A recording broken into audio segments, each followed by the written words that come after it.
अस्सलाम वालेकुम दोस्तों, अल्लाहुम्मा सल्ली अला सय्यिदिना मुहम्मद व अला आलि सय्यिदिना मुहम्मद व बारिक वसल्लम। लादादा दुरूद व सलाम हज़रत मोहम्मद मुस्तफ़ा सल्लल्लाहु अलैहि वसल्लम पर, उनकी आल पर। जी दोस्तों, ये मेरा हालियात दौरा कश्मीर और इसके हवाले से ये वीडियो हम आपको बता रहे हैं, दिखा रहे हैं और मुकम्मल डिटेल का दौरा जो है वो हम आपको दिखाएंगे। ये MTBC और वाइन ग्रुप की मुश्तरका काविश थी जिन्होंने हमें जो साथ लेके गए और इस खूबसूरत जगह गंगा चोटी के बारे में हमें विज़िट कराया। बाग से गंगा चोटी तक का ये सफ़र है। वीडियो थोड़ी सी लंबी हो गई है, लेकिन आप खुद इंसाफ करें कि कौन सा मंजर में बीच में से काटता। इसी बहाने मैंने सारी डिटेल भी शेयर करने की कोशिश की है, तो क्लिप्स भी देखें, थोड़ा बहुत म्यूज़िक भी आज इंजॉय कीजिएगा और साथ साथ हमें गंगा चोटी की पूरी इन्फॉर्मेशन भी देंगे आज की इस वीडियो में। अपनी तरफ से मेरी पूरी कोशिश होगी कि वीडियो में पूरा इंसाफ करूं और मुकम्मल मालूमात फराहम करूं। आपसे ये दरख्वास्त होगी कि हमारा चैनल लाजमी सब्सक्राइब कीजिएगा और मेरा और अपना तल्लक जोड़ने के लिए घंटे का बटन दबाकर ऑल नोटिफिकेशन का बटन ऑन लाजमी कीजिएगा। वीडियो को देखकर कमेंट, लाइक और शेयर करना मत भूलिएगा। जी दोस्तों, इस वक्त हम अभी निकल रहे हैं गंगा चोटी की जानिब और आज हमारा ये सफ़र शुरू होगा। इधर हम इस जो गेस्ट हाउस कह लें, इसको सर्किट हाउस कहते हैं, यहाँ से अब हम चलने लगे हैं। अगर मैं आपको दिखा सकूँ, ये गाड़ियाँ नीचे जो सी हैं कोस्टर्स, अगर पिक्चर क्लियर आ रही है, लोग बैठ रहे हैं। और अगर इधर दिखाऊँ तो काफ़ी सारे लोग अभी तैयारी करके कुछ निकल रहे हैं, कुछ आ रहे हैं। तो ये सफ़र शुरू होने वाला है। गंगा चोटी का सफ़र कैसा रहेगा और हम बाग से गंगा चोटी जो जाएंगे इसकी सारी डिटेल आपको देंगे, तो हमारे साथ रहिएगा, वीडियो पूरी देखेंगे तो आपको काफ़ी सारी मालूमात मिलेंगी कि बाग से गंगा चोटी जाने के लिए कौन सा रास्ता अख्तियार करना चाहिए और रास्ता कितनी देर का है, कितने किलोमीटर का सफ़र है और रास्ते में कौन कौन से मकामात हैं। सारी चीज़ें हम आपको आज की इस वीडियो में अभी आज हमारा दूसरा दिन है यहाँ पर बाग में और अभी हम निकलेंगे MTBC का एक छोटा सा विजिट करेंगे। उसके बाद हम लोग गंगा चोटी जाएंगे जहाँ पर डिफरेंट जो है वो हमारे इवेंट्स भी होंगे और हाइक भी होगी। माइदा, ये डब्बा किस लिए हमने रखा है? ये हमने बहुत एक आज स्पेशल खेलने वाले हैं जो आई थिंक पाकिस्तान में अभी तक नहीं खेला है। आई थिंक आज हम खेलने वाले हैं ह्यूमन लड्डू, जिसमें गिट्टियों की जगह पे इंसान होंगे और एक दूसरे को मारते हुए आगे जाएंगे। लेकिन इस गेम से हम टीम वर्क सीखेंगे आज और ये हमारी डाइस बनने जा रही है। So we are being creative here. तो इसमें लोर्च कौन डालेगा? मलक साहब, मलक अब्दुल सबूर साहब लोर्च डालेंगे इसमें। मैं लोर्च ही हूं। यस, क्योंकि ये वीडियो बनाएंगे और ये वीडियो में सारी बेईमानी ये करेंगे। चले जी, चलते हैं गंगा चोटी की जानिब और फिर आपको बताते हैं कि वहाँ क्या कुछ हो रहा है।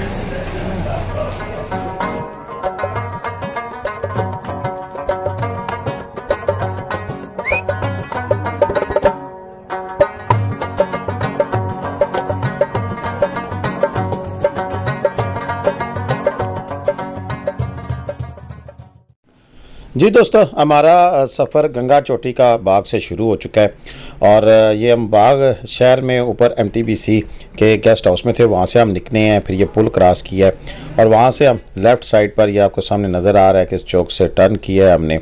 हमारे साथ 2 गाड़ियाँ थीं और एक टोटा ISP थी और हम तकरीबन 50 से 60 लोग इस ग्रुप में शामिल थे, जो कि इस सफ़र में हमारा ये सफ़र 20 से शुरू हुआ था। ये दूसरे दिन की एक्टिविटी है 21 मई की और यहाँ से फिर देखें कि हमने लेफ़्ट टर्न करते हुए अगले जो चौक आएगा बिल्कुल इसके साथ ही, इससे हमने राइट साइड पे फिर मुड़ जाना है।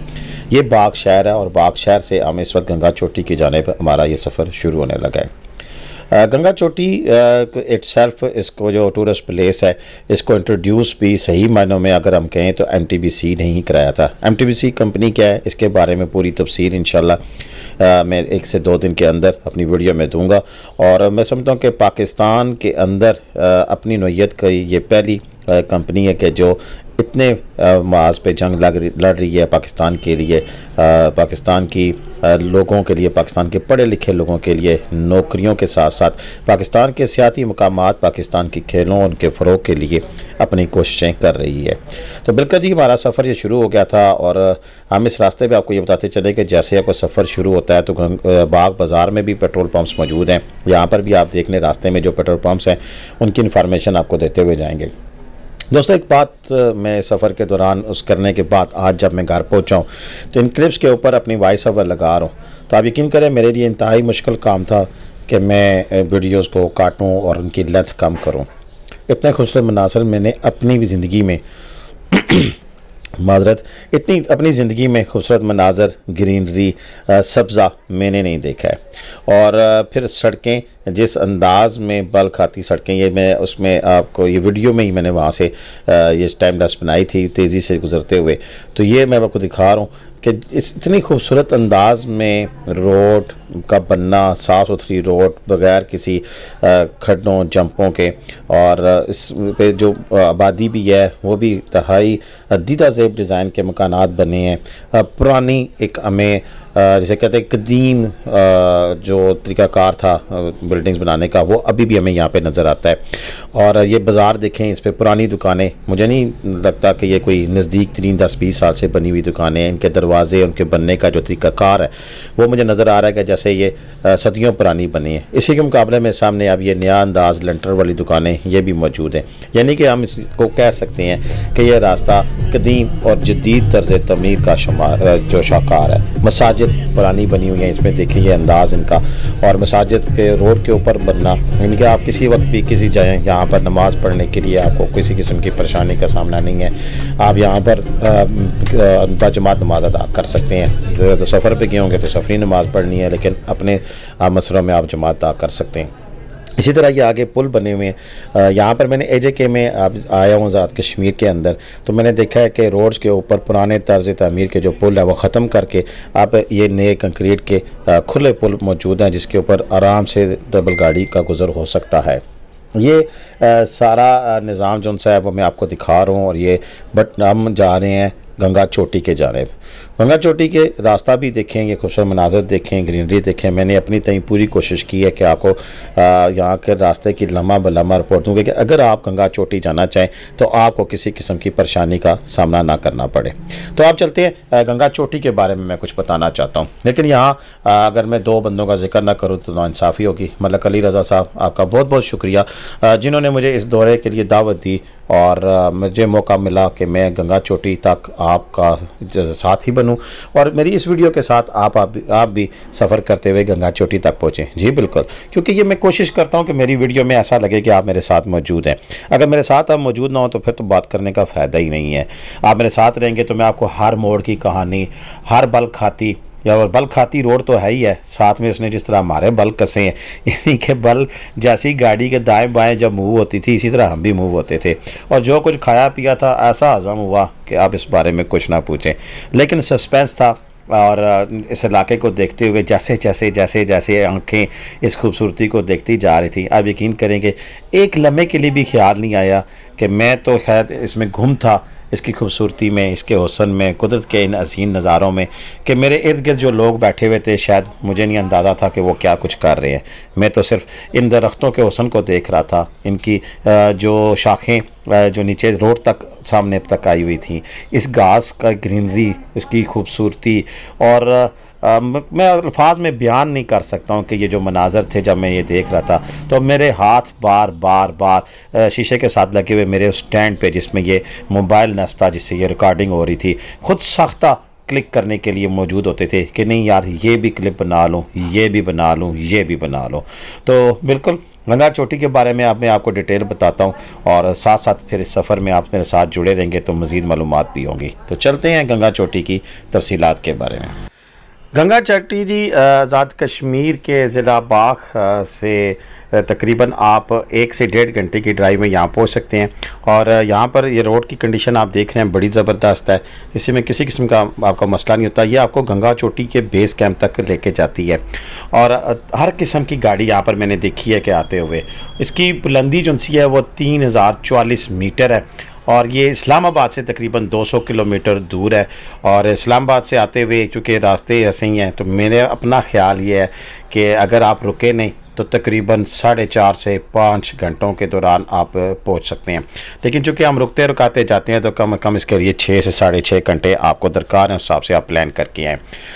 यहाँ पर इसमें अब यह भी बताया जाता है कि ये बाग के खूबसूरत तरीन मुकामात में से एक है और यहाँ से गंगा चोटी तक यानी कि बेस कैंप जो सब पहुँच जाते हैं तो वहाँ से गंगा चोटी ऊपर जाने में तकरीबन आपको तकरीबन 30 से 35 मिनट से और तेज़ जाने वाला 15 मिनट में भी ऊपर जा सकता है और बिल्कुल चोटी वहाँ से नज़दीक सामने से नज़र आती है। यहाँ पर ये चोटी सेक्स आसान है, लेकिन बताया जाता है कि इतना तेज़ तरीन तूफ़ान यहाँ पर आता है अक्सर औक़ात कि यहाँ से अक्सर लोग फिर जो को मैं वो तेज़ हवा की जानिब से अपना बैलेंस बरकरार नहीं रख पाते हैं और गिर जाते हैं। लेकिन अमूमन ऐसा बात नहीं होती है, आजकल के मौसम में ऐसा कोई सीन नहीं है। हम वहाँ जब पहुँचे तो वहाँ पर भी बड़ा ज़बरदस्त मौसम हो गया था और फ़ौरन ही बारिश आई, उसके साथ थोड़ी से ओले पड़े और एकदम से मौसम बदला और हमें अपनी जैकेट्स निकाल कर पहनना पड़ गई।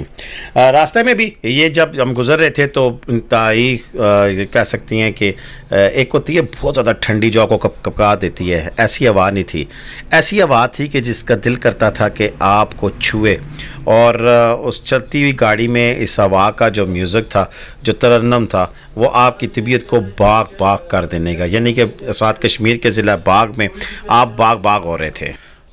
ये इस सफ़र हम जारी करते हुए हम इसमें आपको बता दें कि यहाँ पर जब आप बाग से गंगा चोटी की जानिब जाते हैं तो यहाँ पर फिर मैंने वहाँ पर कुछ मालूमात इकट्ठी करने की कोशिश की। एक तो पहले आता है जी सुंदन गली, और सुंदन गली के बारे में भी मैं आपको अपडेट दूंगा कि सुंदन गली क्या है और क्या नहीं है। और ये तकरीबन सतह समुंदर से 7000 फीट की बुलंदी पर है और ये भी एक बड़ा खूबसूरत मुकाम है, यहाँ पर आता है। तो सुंदन गली तक मसलन बाग से मैंने पूछा, एक बंदे ने मुझे बताया कि वो दीर कोट से कई डब्बा लेके आए हैं 7000 रुपये आने जाने में गंगा चोटी तक। इसी तरह उनसे जब मैंने बात की तो मैंने उनसे पूछा, साथ ही बता दूँ कि ये असद साहब हैं जो हमारे ड्राइवर, जो कि हमें पूरा सफ़र उन्होंने कराया और इनकी महारत गाड़ी चलाने में मैंने शाबाश पेश करता हूँ कि इतनी ज़बरदस्त इन्होंने गाड़ी ड्राइव की कि एक दफ़ा भी वो कहते हैं ना कि दिल बार आ गया, एक दफ़ा भी दिल बार नहीं आया और बड़ी स्मूथ ड्राइविंग थी। सलाम टू यू सर, अगर आप वीडियो देख रहे हैं सर साहब, बहुत शुक्रिया आपका जी। सॉरी, मैं बात कर रहा था कि किरायों की। तो दीर कोट से ये इधर गंगा चोटी तक उन्होंने कहा जी 7000 रुपये की है। फिर मैंने उनसे पूछा कि यार अगर आप सुंदन गली, उन्होंने कहा सुंदन गली से नॉर्मल डेज़ में 2 से 3000 रुपये में जो सी हैं वो जीपें और गाड़ियाँ होती हैं वो लेके लोगों को आ जाती हैं। क्योंकि सुंदन गली तक लोग आते हैं अपनी गाड़ी में तो उसे फिर जीप करके आते हैं, क्योंकि आगे ट्रैक बहुत डिफ़िकल्ट है, आगे आप देखेंगे तो बहुत ज़्यादा बल खा रही हैं। लेकिन जो कि अब गाड़ी चलाने वाले भी मुनसर होता है कि अगर नॉर्मल हालात में आम लोग भी जा रहे हैं, वो हमने गाड़ियाँ देखी हैं, होंडा करोला हर किस्म की गाड़ी वहाँ तक पहुँचती हुई देखी है। बर्फ़ के दौरान ये इस इलाके में जब बर्फ़ पड़ जाती है तो उस दौरान वो बताते हैं कि फिर ये जीपों वालों का रेट 4 से 5000 रुपया भी हो जाता है। तो पिछली दफ़ा विंटर फेस्टिवल हुआ था, इस दफ़ा इंशाल्लाह विंटर फेस्टिवल भी हम कवर करेंगे। इस इलाके में जो आप मालम जब्बा में एक जो चीज़ देखती हैं, स्केटिंग और सिकिंग सब कुछ, जो विंटर फेस्टिवल, विंटर स्पोर्ट्स जितनी भी होती हैं, यहाँ पर जब आप गंगा चोटी पहुँचेंगे आपको नज़र आएगा कि यहाँ पर कितनी ज़बरदस्त तरीके से ये परफॉर्म होती हैं। मैं यूँ कह सकता हूँ कि मालम जब्बा की रिप्लेसमेंट के तौर पर इसको देखा जाए तो किसी सूरत में भी ये काम नहीं है। हाँ, खूबसूरती के लिहाज से इसको मालम जब्बा से भी ज़्यादा खूबसूरत करता हूँ। एक लिहाज से कि वहाँ पर पानी के झरने और ये चीज़ें थोड़ी सी ज़्यादा है, यहाँ पर वो कम नज़र आई हैं। मैं थोड़ा सा किसी एज पे उसको प्रेफर करता हूँ, लेकिन पाकिस्तान की और ये हमारी खूबसूरती है, ये भी खूबसूरत है, वो भी खूबसूरत है। लेकिन विंटर स्पोर्ट्स, विंटर गेम्स के हवाले से मैं दोनों को समझता हूँ कि ये ज़्यादा बेटर प्लेस है, बड़ी अच्छी प्लेस है। और MTBC ने पिछली दफ़ा यहाँ पर विंटर स्पोर्ट्स गाला कराया था और अगली दफ़ा भी कराने का इरादा रखते हैं। सुंदन गली की बात करें कि मैंने बता दिया कि रेंट वगैरह का, लोकल गाड़ियाँ वगैरह भी सुंदन गली तक चलती हैं और उनके किराए कितने हैं ये मैं फाइंड आउट नहीं कर सका हूँ इंशाल्लाह फिर भी, लेकिन मेरा अंदाज़ा है कि 400-500 में आप नीचे बाग से ऊपर आते हुए इतने पैसे लेते होंगे मैक्सिमम, बल्कि कम होगा, लेकिन मैं ज़्यादा बता रहा हूँ जितना सफ़र है उस हिसाब से मैंने आपको बात बताया। क्योंकि काफ़ी सारे गांव भी हैं रास्ते में, तो लोकल ट्रांसपोर्ट डेफिनेटली मिलेगी आपको। ठीक है जी। आप अगर इसकी बात करें कि ज़िला बाग की, तो ये वही बाग है जिसे 2005 के ज़लज़ले ने उजाड़ कर रख दिया था। लेकिन इंसान अपनी पंजा आजमाई करता रहता है और दफ़ा फिर सारी खूबसूरती जिनसी है वो वापस आ चुकी है। जो आबादियाँ ख़त्म हो गई थी वो दोबारा आबाद हो गई हैं। एक तो ये है कि सुंदन गली का जो बाज़ार है उसमें फिर होटल्स भी मौजूद हैं और रेस्टोरेंट्स भी मौजूद हैं, वहाँ पर रह सकते हैं। ये वो थोड़ा सा पैच है, थोड़ा सा रास्ता जो ख़राब है, ये भी हमने आपको दिखाया था कि आपको आइडिया हो कि कितनी रोड ख़राब है। बस छोटे छोटे 3-4 पैचेज़ हैं जो कि ख़राब हैं, बाकी हर चीज़ बेहतरीन है। और इसी तरह आगे बात करें तो सुंदन गली से जो आगे का सफ़र है वो भी एक मुख्तलिफ है। सुंदन गली के इस मौके पर जब हम यहाँ पहुँचे तभी आएगा, आगे मैं आपको बताऊँगा, बाज़ार भी बताऊँगा कि सारा कुछ चीज़ करेंगे। लेकिन इसमें एक चीज़ है कि सुंदन गली को वो जगह है जहाँ का मुकाम है कि जहाँ से आप पूरे बाग को देख सकते हैं। लसडन्ना और गंगा चोटी जो सी वो भी नज़र आती हैं। और यहाँ पर जो कस्बे हैं, जो देहात हैं, इनकी एक अपनी खूबसूरती है कि आप हमारे पास चूँकि हम सब के साथ थे, मेरा दिल तो करता था कि मैं हर कस्बे में रुकूं और हर कस्बे की जो रवायात हैं वो आप तक पहुँचाऊँ, हर कस्बे की जो वहाँ पे रहने वालों का अंदाज़ है वो आपको दिखाऊँ। लेकिन ये है कि यहाँ पर आपको 2-4 चीज़ें और भी मिल सकती हैं कि यहाँ पर मुकामी माजरत कश्मीरी कुलचे भी हैं और ये समझ लें कि आपको पंजाबी और कश्मीरी दोनों चीज़ें यहाँ पर रखी जा सकती हैं। सुंदन गली बाग से ज़्यादा दूर तो नहीं है, लेकिन तकरीबन 25 किलोमीटर का ये जो सफ़र है और ये यादगार ज़रूर बन जाता है कि तकरीबन ये 1 घंटे की ड्राइव जो सी है वो आपको खूबसूरत तरीन नज़ारों में जब लेके जाती है तो आपका यहाँ आने का मकसद वो पूरा हो जाता है। और अब ये समझ लें कि जो आपके रास्ते की तवालत है वो उस खूबसूरती में कहीं गुम हो जाती है, मनफी हो जाती है, माइनस हो जाती है। क्योंकि जब रास्ते की खूबसूरती को आप महसूस करते हुए जाएंगे, जब कुदरत की इस नेचर पर आप सुबहान अल्लाह कहते हुए जाएंगे, फ़बी अल्लाह रब्बिकुम आतुका ज़िबान का विर्द करते हुए जाएंगे और फिर रब की नेमतों का शुक्र अदा करते हुए जब गुजरेंगे तो ये 1 घंटा आपको महसूस ही नहीं होगा, बल्कि दिल करेगा कि ये रास्ता ऐसे ही चलता रहे, ये गाड़ी चलती रहे, हम ऐसे ही खूबसूरत देखें ना, ये कितने खूबसूरत मनाजर हैं और ये खूबसूरत जब आप लाइव खुद देख रहे होंगे। और दूसरी एक बात करूं कि सबसे बेस्ट टाइम मेरे नज़दीक ये इलाका अभी बर्फ़ से ताज़ा इसको ग्रीनरी की तरफ आया है। एक टाइम हो गया तकरीबन 1 माह का जब ये ग्रीनरी की तरफ लौट आई है यहाँ पर दुनिया, लेकिन इसके बावजूद यानी कि मैं जुलाई के मिड में जब बारिशें थोड़ी सी ज़्यादा हो जाएंगी, ज़्यादा ग्रीनरी होगी, तब मैं रिकमेंड करूँगा कि इस इलाके का लाजमी दौरा किया जाए या फिर बर्फ़ में आप आएँ। दोनों बेस्ट टाइम है कि गंगा चोटी में किस वक्त आना चाहिए। अभी भी जून की जहाँ गर्मी देखें ना, रब की शान है कि एक तरफ 50 डिग्री 45 डिग्री है, तो यहाँ पर जूँ आप ऊपर जाते जाएंगे ठंडे मनाजर आपको देखने को मिलेंगे और इन ठंडे मनाजर को देखते हुए खूबसूरत हवा, जिसे कहते हैं, मैं उल्टा कर गया हूँ कि यानी कि ठंडी हवा और ख़ूबसूरत मनाजर, इसको देखते हुए आपका सफ़र यकीनन यादगार होगा। यहाँ पर एक बात और भी बड़ी अहम है और नोट करने वाली है और वो ये कि जब आप यहाँ पे जा रहे हों तो कई लोगों की तबीयत ख़राब हो जाती है। तो मैंने एक्सपेरिमेंटल तौर पर मेरी अपनी भी तबीयत कि अगर मैं ख़ुद गाड़ी चला रहा हूँ तो मुझे कभी कोई परेशानी का सामना नहीं, लेकिन किसी के साथ बैठा हूँ तो अक्सर मेरी तबीयत ख़राब हो जाती है, वॉमिटिंग हो जाती है, तो वो गोली लाजमी खा लेनी चाहिए जिससे आपकी तबीयत बेहतर रहे। और मेरा तजर्बा कामयाब हुआ, मुझे किसी किस्म का कोई मसला नहीं हुआ। शायद उसकी एक वजह यह भी थी कि ड्राइवर बहुत अच्छे थे और दूसरी यह वजह के खूबसूरत नज़ारे थे, इन्होंने मुझे मेरा ध्यान उस तरफ ले जाने नहीं दिया कि मेरी तबीयत भी कभी ख़राब होती है। तो नारायण का गाँव में जब मैं गया था तो मैं जिन दोस्तों के साथ गया था उनका तो शुक्रिया, लेकिन उनकी गाड़ी मैंने चलाई नहीं थी, मैं साथ बैठा रहा और मैं काफ़ी सारी चीज़ें मिस कर गया था। लेकिन आज की इस वीडियो में ऐसा सच कोई सीन नहीं है, मैं मिस नहीं कर रहा हूँ और बेहतरीन तरीके से आपको सारी चीज़ें मैं आपको दिखा रहा हूँ। यहाँ पर एक चीज़ और भी मैं आपको बताता चलूँ कि स्पीड के हवाले से कि स्पीड वैसे ही चूँकि चढ़ाई है और आगे से आप देख रहे हैं कि एकदम से आप टर्निंग आने शुरू हो गए हैं, मोड़ आने शुरू हो गए हैं, तो उसके लिए तो आप स्पीड कर ही नहीं सकते हैं। लेकिन फिर भी चूँकि हम जो भी ड्राइवर होता है, ये तो नॉर्मल आते रहते हैं ड्राइवर, इनको पता है सारी चीज़ का। तो जैसे ही सुंदन गली से आप निकलेंगे और वहाँ से आपने एकदम से अपने एसी को ऑफ़ कर देना है और चूँकि चढ़ाई है गाड़ी गर्म होने का अंदेशा होता है, तो ऐसी सूरत हाल में आप एसी को बंद कर दें और स्पीड बिल्कुल नॉर्मल रखें, छोटे गियर में गाड़ी चलाएं। और स्पीड आस्ता रखने से 2 फ़ायदे होंगे, एक तो आप खूबसूरत मनाजर देख पाएंगे और दूसरा आप कंट्रोल हर चीज़ रहेगी। अल्लाह ना करे कोई किसी किस्म का हादसा हो, लेकिन किसी भी सूरत में जब स्पीड कम हो तो आपके पास कंट्रोल करने के लिए ज़्यादा अवेलेबिलिटी होती है, आप आसानी से चीज़ों को कंट्रोल कर सकते हैं।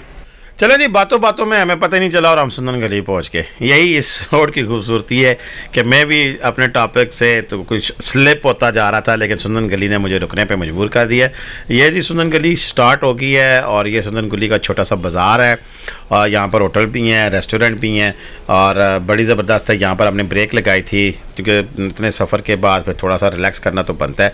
यहाँ से व्यू भी बड़ा प्यारा है, तो व्यू भी देखे। और यहाँ पर एक होटल वाले से हमने बातचीत की, आए वो भी आपको सुनाते हैं, और अगर आपने रुकना हो तो यहाँ रुक। आपके होटल का क्या नाम है जी? सरदार होटल। सरदार होटल। ये कौन सी सुंदन गली है जी? सुंदन गली स्टाफ सरदार होटल है। और आपके होटल में क्या कुछ मिल सकता है? सब कुछ मिलता है, वैरायटी जो भी आप। नाश्ते में ये अंडे वगैरह, और उसके अलावा खाने में खाने में कढ़ाई होती है, बीफ होता है, बीफ कढ़ाई सब कुछ मिलता है। चलो जी, इनका किचन भी बड़ा साफ सुथरा है, और बाकी सब होटल के बनिस्बत इन्होंने हमें अच्छा डील किया है।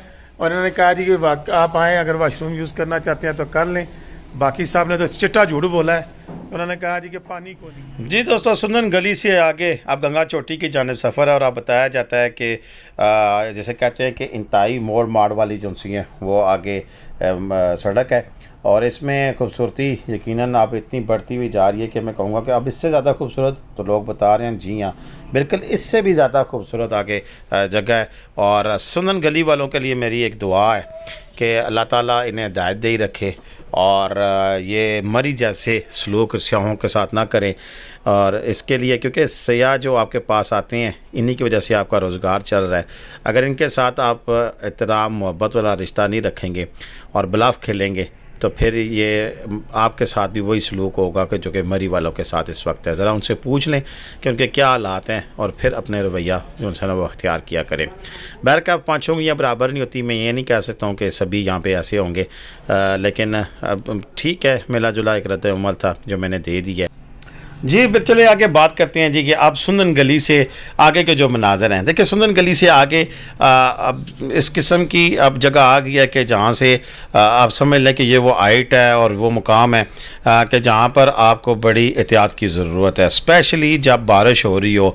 तो जब ऐसे मोड़ भी हों और ऐसे एकदम सी उतराई और चढ़ाई भी हो, तो ऐसे हालात में फिर आपको इस चीज़ का ख़ास ख्याल रखना है, स्पीड कम रखनी है, क्योंकि गाड़ियाँ स्लिप होने का ख़दशा होता है। तो ये एक एहतियाती तदबीर है इस इलाके में जब आएँ। और गंगा चोटी पर मुझे पूरी उम्मीद है कि मेरी वीडियो देखने के बाद काफ़ी सारे दोस्तों का जो अपना जहन है वो गंगा चोटी देखने के लिए, और स्पेशली कश्मीर की सियाहत के दौरे पर जो लोग आए हों, अगर वो गंगा चोटी नहीं देखते हैं तो मैं समझता हूँ कि वो एक बहुत बड़े खूबसूरत नज़ारे से ख़ुद को महरूम कर रहे होंगे। यहाँ पर ज़रूर आना चाहिए, और यहाँ की खूबसूरती देखने के लिए अगर आप आएँगे तो इंशाल्लाह आप मुझे ज़रूर कहेंगे, बताएँगे कि मैंने अगर आपको गाइड किया है तो किसी वजह से गाइड किया है, कि यहाँ पर कब बादल आपके पास आ जाएं, कब बारिश अपना जो है वो ठिकाना बना ले, और कब फुहार पड़नी शुरू हो और कब ओले बरसने शुरू हो, ये इसका किसी को कुछ नहीं पता। यहाँ पर मेरा ज़ाती ख्याल है कि किसी किस्म की जो मौसम की प्रेडिक्शन है वो करने वाला ना मौजूद ही नहीं होगा। अगर करने वाला है तो भाई उसके ये हिसाब किताब से बाहर है बात, क्योंकि यहाँ पर अगर आपका मौसम साफ़ नज़र आ रहा है तो किसी वक्त भी बादल बरस सकते हैं, किसी वक्त भी बादल आपके साथ अटखेलियाँ कर सकते हैं, और ये सारे मनाज़र, ये सारी चीज़ें आप अपने बड़े करीब में देख सकते हैं। मेरा आज का जो वीडियो का सफ़र था वो तकरीबन अब आखिरी लम्हात हैं, आखिरी 2 से 3 मिनट रह गए हैं, और इसमें मैं आपको जो बात बताने लगा हूँ वो सारी वीडियो का निचोड़ होगा। और वह ये होगा कि जब भी आप सफ़र का इस किसी भी सयाहती मुकाम का दौरा करने के बारे में सोचते हैं तो उसके बारे में कोशिश करें कि मैक्सिमम ये नहीं कि सिर्फ आप मेरी ही वीडियो देखें, उतने भी लोगों ने मुख्तलिफ अंदाज से इलाकों की मालूमात के बारे में वीडियो बनाई होती हैं। आप मालूमात लेकर आएँ, जब आप मालूमात लेकर आएंगे तब इन इलाकों का हुस्न आपको बहुत ज़्यादा यानी कि फैसिनेट करेगा, अच्छा लगेगा कि आपको पता हो कि कितनी हाइट पे हमने जाना है, आपको पता हो कि रास्ते में कौन कौन से मुकामात हैं, कहाँ आपने ठहरना है, कहाँ आपने रेस्ट करनी है, तो फिर आपका जो दौरा है वह ज़बरदस्त गुजरेगा। अगर मैं मिसाल देता हूँ कि अगर आप कहते हैं कि नहीं जी आगे रुक लेंगे, आगे रुक ले आगे, तो इसी अंदाज में आप काफ़ी सारी चीज़ें जो मिस कर जाते हैं, तो फिर जब आगे आगे की सूरत में जब जाते हैं वहाँ जाकर फिर बस थोड़ी देर खड़े होकर वापस आ जाएंगे तो फिर वो मज़ा नहीं करेगा। यहाँ से जो अब आगे का सफ़र है, यहाँ का हर मकाम रुक कर देखने के काबिल है। जो लोग तस्वीरें देखने बनाने के शौकीन हैं उनके लिए भी बड़ा ज़बरदस्त है, कहीं भी रुक कर वो अपनी तस्वीर बना सकते हैं। गंगा चोटी हम पहुँच गए हैं। गंगा चोटी में ये पहला बेस कैंप छोटा सा नया बना है, यहाँ पर कैंपिंग भी की जा सकती है, ठहरा जा सकता है, और इसके आगे जो असल बेस कैंप है वो इससे थोड़ा सा आगे। ये देखें लोग रास्ते में रुक रहे हैं, रुक कर उन्होंने अपना यहाँ पर अपना वक्त गुजारने का फ़ैसला किया है। कईयों को भूख लगी थी, उन्होंने खाने का फ़ैसला कर लिया, कईयों ने वैसे ही रुक कर तस्वीरें बनानी शुरू कर दी हैं। और ये वो आखिरी चंद मोड़ हैं, इन मोड़ों के ख़त्म होने के बाद फिर वो खूबसूरत लम्हा आ जाएगा जिसको हम गंगा चोटी का बेस कैंप कहते हैं। और यहाँ से गंगा चोटी अब आपको नज़र आना शुरू हो जाती है, वो ऊपर जो गंगा चोटी का टॉप है। और ये दूर आपको अगर मेरे छोटे कैंप नज़र आ रहे हैं बने हुए, ये वो बेस कैंप हैं, जाकर हमारी गाड़ी खड़ी हो जाएगी। हमारी आज की वीडियो कैसी लगी है इसके बारे में अपनी राय में ज़रूर आगाह करिएगा, कमेंट करें, लाइक करें और शेयर करें। देखें, शेयर करने से ये होगा कि ज़्यादा से ज़्यादा दोस्तों का पैगाम पहुंचेगा। आप अपने जितने भी जानने वाले हैं उनको व्हाट्सएप पे ये चीज़ शेयर करें, अपनी फेसबुक की वॉल पे शेयर करें। इंशाल्लाह मेरी कोशिश होती है मैं किसी किस्म के ऐसे अल्फाज ना इस्तेमाल करूँ जिससे किसी की दिल आज़ारी हो। तो मेरी वीडियो शेयर करने से किसी को फ़ायदा ही होगा, इसमें किसी किस्म की नुकसान वाली बात कोई नहीं है। ये वो मुकाम है जहाँ तक आपकी हर किस्म की गाड़ी यहाँ तक पहुँचेगी। इससे आगे मेरी तरह के लोग घोड़ों पर सफ़र करके ऊपर गंगा चोटी पर जाते हैं, और जो फुर्तूले हों, एनर्जेटिक हों, नौजवान हों, वो तो पल झपकने की फ़ौरन फटो से फट जनाब। मैंने देखा कई लड़के जनाब गए 15 मिनट में गए और इसी तरह 15-20 मिनट में वापस भी आ गए। तो ये बेस कैंप में हम पहुंच गए हैं जी। ये पार्ट मेरा यहीं तक था। गंगा चोटी पर दिन कैसा गुजरा, वहाँ पर क्या क्या हमने किया, अगले पार्ट में हम आपको दिखाएंगे। तो आप तक कितना ही था, इजाज़त दें। अल्लाह हाफ़िज़। पाकिस्तान जिंदाबाद, पाकिस्तान पाइंदाबाद।